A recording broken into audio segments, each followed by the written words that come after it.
Bon, du coup, on commence par peut-être leur présenter le château de Monte Cristo, leur dire que c'est ici qu'a vécu Alexandre Dumas, qu'il a écrit ses nombreux romans entre 1847 et 1949. Ouais, attends, il faut qu'on parle du projet. Si on parle pas d'Athos, qu'on s'embarque dans l'histoire, en plus on a dit 2 minutes, si on raconte le lieu Dumas, on aura pour 2 heures. T'as raison. Mais du coup, on fait quoi? Ou alors on improvise. T'en penses quoi? Ouais, ok. Ouais. Ouais.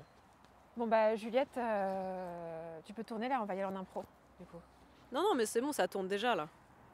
Mais t'es pas censé dire silence, moteur, action? T'inquiète, on coupera au montage.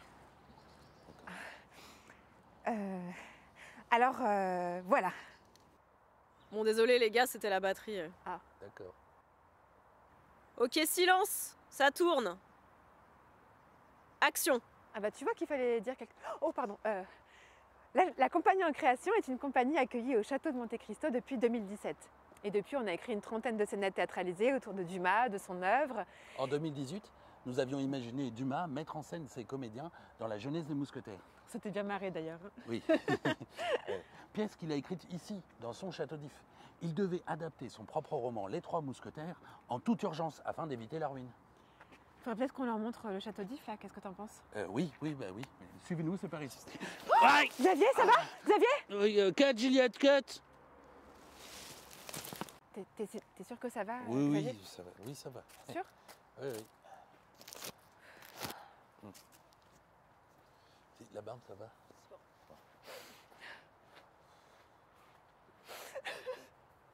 Mais je t'ai dit, ça allait, c'est bon. Je me suis pas fait mal. C'est pas pour ça, c'est juste à chaque fois que je viens ici, ça me fait ça. Tu te rends compte, il a tout perdu. Il a perdu son château, son théâtre historique, tout. Oui, il a même été obligé de partir en exil pour fuir les créanciers.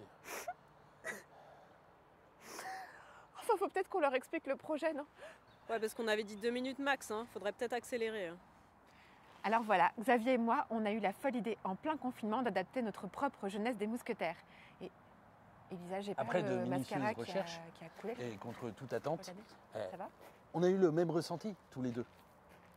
Ce n'est pas D'Artagnan le héros, c'est Athos. Oui, enfin, du moins, c'est par l'histoire d'amour tragique d'Athos et Milady que la pièce commence. Oui.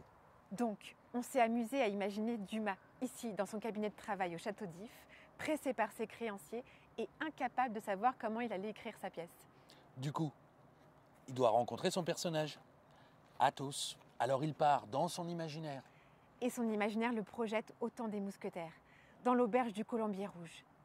Il y rencontre des tas de personnages mythiques de cette époque. Pierre Corneille, Ragueneau. Georges de la Tour, Et son imaginaire lui joue des tours. Il voit également Béatrix Persson, son ancienne maîtresse. Marie-Alexandrine, sa fille. Ida Ferrier, son ex-femme. Et Athos. Un Athos ravagé, mais qui va quand même lui raconter son histoire. Dans une mécanique de poupée russe, l'histoire des mousquetaires va se dérouler à l'intérieur de cette auberge, elle-même à l'intérieur de la tête de Dumas. Ouais, on est un peu dingue quand même. Hein. Bon, le problème c'est que pour un tel projet, il faut du monde. On est 9 au plateau, 8 comédiens, 1 musicien. Sans compter évidemment l'équipe artistique, l'équipe technique, ça fait du monde. Ambre et moi, on coécrit et on commet en scène. C'est pas facile à dire ça. On commet en scène. Bref, a germé une idée presque aussi folle. Avignon. Gnognon. Pardon. Ce qui est magique avec ce projet, c'est qu'à chaque fois qu'on en parle, c'est l'engouement général. Déjà, notre équipe est magnifique. Et en plus, aujourd'hui, on est soutenu par le château de Monte Cristo, Et l'espace Jean Villard et la ville de Marly-le-Roi, l'Arcale à Paris, la Métairie des Arts en Corrèze, le théâtre Notre-Dame en Avignon. et évidemment d'Argenteuil Prod qui croit en nous et qui nous accompagne sur l'aventure avignonnaise. Bon, malgré tout ça, on a besoin d'aide. Pas grand-chose, mais quand même. Ouais, 10 000 €, c'est pas rien. Oui. Mais je suis sûr que si vous donnez tous un tout petit peu, on peut y arriver.